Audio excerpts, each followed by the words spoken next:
Assalamualaikum. Lagi ni kita nak buat Maggi pedas gila. Memang pedas gila pedang ni. Tinggal kita nak buat air panas. Okey. Kita tuang Oh, sedapnya.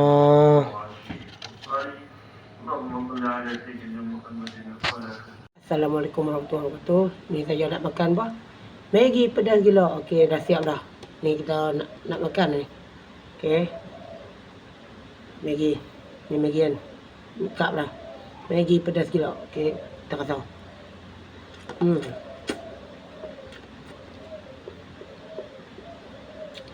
Nak kata pedas pula. Dia pedas kau. Ni pedas juga ni. Memang kau. Memang terbaik ya. Dia Maggi dah memang pedas. Rasa tu yang. Tak. Ni.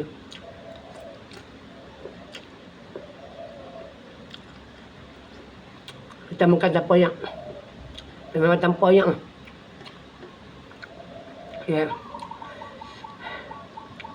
Mau rasa kau.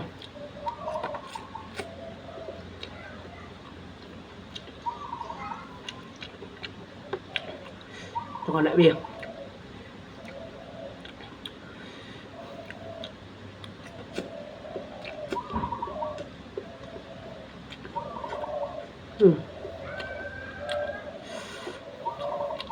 Mulut merah.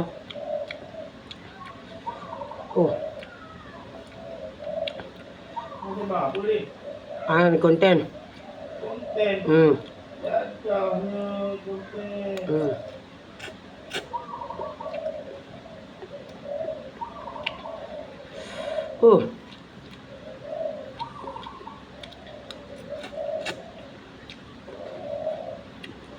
Assalamualaikum warahmatullahi wabarakatuh. Saya nak buat konten makan Maggi pedas gila. Memang Maggi ni memang pedas.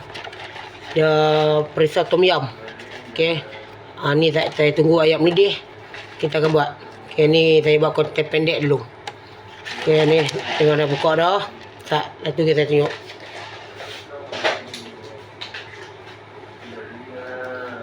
Ni perisa ni perencah dia. Yang ni kuah dah. Kuah dah dengan minyak dah. Okey. Yang mana nak boleh support dah. Jangan lupa support Khairuddin Nabi 3. Video ni saya akan post malam ni. Okey. Assalamualaikum warahmatullahi wabarakatuh. Luncur. Assalamualaikum. Ni kita nak tuang air panas pula. Okey ya. Okey, tuang.